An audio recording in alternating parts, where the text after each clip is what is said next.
اس video میں آپ جانیں گے کہ لحمیات یا پروٹینز امینو ایسڈ سے بنے قدرتی پالیمرز ہیں اور یہ کیوں ہماری غذا کا لازمی جز ہے۔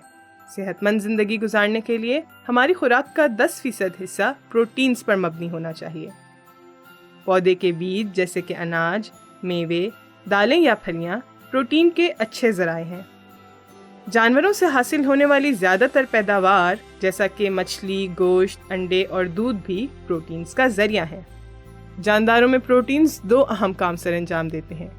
پہلا یہ کہ یہ خامرے یا انزائمز ہیں جو جانداروں کے خلیوں یعنی سیلز میں ہونے والے تمام تعاملات یا ری ایکشنز کو کنٹرول کرتے ہیں، اور دوسرا یہ کہ یہ جانداروں میں بالوں، ہڈیوں، جلد، پٹھوں اور دیگر اہم اعضاء کا ساختی مواد یا اسٹرکچرل میٹیریل بناتے ہیں۔ پروٹین 20 مختلف امینو ایسڈ سے بنے قدرتی پالیمرز ہیں۔ مرکز میں موجود کاربن ایٹم دیکھیں، اس کے ساتھ 4 مختلف گروپس جڑے ہیں۔ ایک طرف امینو گروپ، ایک طرف ایسڈ گروپ، ایک طرف ہائیڈروجن ایٹم اور ایک طرف سائیڈ چین آر میں ایٹمز کے 20 مختلف گروپس ہوتے ہیں۔ مثال کے طور پر ہائیڈروجن، میتھائل، الکحل وغیرہ۔ 2 یا 2 سے زیادہ فنکشنل گروپس والے نامیاتی مرکبات یعنی آرگینک کمپاؤنڈز میں پولیمرائز کرنے کی صلاحیت ہوتی ہے۔ یہ ٹرین کی بوگیوں جیسے ہوتے ہیں۔ یہ جوڑیاں فنکشنل گروپ کی طرح ہوتی ہیں۔ ایک گروپ کے ساتھ آپ صرف ایک ڈبل مالیکیول بنا سکتے ہیں، لیکن 2 یا 2 سے زیادہ فنکشنل گروپس کے ساتھ آپ لمبی زنجیر بنا سکتے ہیں۔ یہ جوڑی بننے کا عمل کیمیائی طور پر عمل تکثیف یا کنڈنسیشن کے ذریعے عمل میں آتا ہے، جس میں امینو اور ایسڈ گروپس میں سے پانی نکال کر پیپٹائڈ لنک بنتا ہے۔ اس طرح ہم پہلے پولی پیپٹائڈز بناتے ہیں اور پھر ان سے پروٹینز۔ جب ہم پروٹینز ہضم کرتے ہیں تو یہ پھر سے ٹوٹ کر امینو ایسڈز میں تبدیل ہو جاتے ہیں تاکہ ان سے ہم وہ پروٹینز بنا سکیں جن کی ہمارے جسم کو ضرورت ہے۔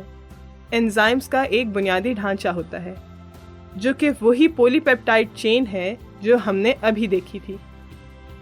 سیکنڈری سٹرکچر پروٹین کو رسی کے بل کی طرح گول بناتی ہے۔ ہر امینو ایسڈ سے مختلف سائیڈ چینز جڑی ہوتی ہیں جن کو مختلف رنگوں والی آرز سٹکس سے ظاہر کیا جاتا ہے۔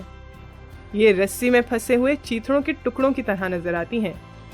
ان میں سے کچھ ایک دوسرے کو اپنی طرف کھینچتی ہیں اور کچھ پرے دھکیلتی ہیں، جس کی وجہ سے پروٹین کو ایک 3D شکل ملتی ہے جو کہ اس کا ٹرشری سٹرکچر ہے۔ یہ اس طریقے سے کام کرتا ہے۔ جانداروں کا جینیاتی کوڈ سیل کے مرکزے یا نیوکلیس میں کروموسومز پر DNA کی شکل میں سٹور ہوا ہوتا ہے۔ یہ کوڈ سیل کو ایک پیغام بھیجتا ہے جس میں سیل کو امینو ایسڈز کو ایک مخصوص ترتیب میں جوڑ کر پروٹین بنانے کا کہا جاتا ہے۔ اس سے یہ اپنی حتمی 3D شکل میں آ جاتا ہے جو کہ اس ری ایکشن کے لیے تیار ہے جس کی سیل کو ضرورت ہوتی ہے۔ آخر میں ہم ساختی پروٹین یا اسٹرکچرل پروٹینز کے بارے میں تھوڑا سا جانتے ہیں جو کینچوے، کیڑے مکوڑے، پرندے، مچھلی جیسے جانوروں اور انسانوں کا جسم بناتے ہیں۔ ہمارا سب سے بڑا عضو یا آرگن ہماری جلد ہے جو سخت پروٹین سے بنی ہے۔ ہماری ہڈیاں لچکدار سخت پروٹین سے بنی ہوتی ہیں جسے کولیجن کہتے ہیں۔ اپنے کانوں کی ہڈی کو محسوس کریں۔ اس کے بعد کیلشیم فاسفیٹ ایک سخت، خستہ، ناحل پذیر یا انسولوبل نمک ہڈیوں میں ہوتا ہے جو کہ سخت لچکدار کولیجن کے ریشوں کے ساتھ مل کر ہڈی کو مضبوط کنکریٹ کی طرح بناتا ہے، اور ہڈیوں کے اوپر سیمنٹ کی طرح کا خستہ مسالہ بھی ہوتا ہے۔ پٹھوں میں پروٹین کے سالمات یا مالیکیولز پھیلے ہوئے ہوتے ہیں، اور جب پٹھوں کو حرکت دی جاتی ہے تو یہ سکڑ جاتے ہیں۔ مکڑیاں اور کچھ دیگر کیڑے پروٹین سے دھاگے یا اپنے جالے بناتے ہیں۔ یہ بہت مضبوط لیکن نرم ہوتے ہیں۔ تو مختصراً یہ کہ ہم نے آج سیکھا کہ پروٹینز تمام جانداروں کے لیے ضروری ہیں کیونکہ یہ وہ انزائمز ہیں جو جانداروں کے خلیوں میں موجود تمام کیمیائی تعاملات یا کیمیکل ری ایکشنز کو کنٹرول کرتے ہیں۔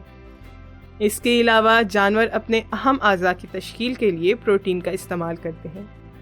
جو پروٹین ہم کھاتے ہیں ہاضمے کے عمل میں وہ ٹوٹ کر امینو ایسڈ میں بدل جاتے ہیں۔ ان امینو ایسڈز کے ذریعے ہمارا جسم وہ پروٹینز بناتا ہے جن کی ہمارے جسم کو ضرورت ہوتی ہے۔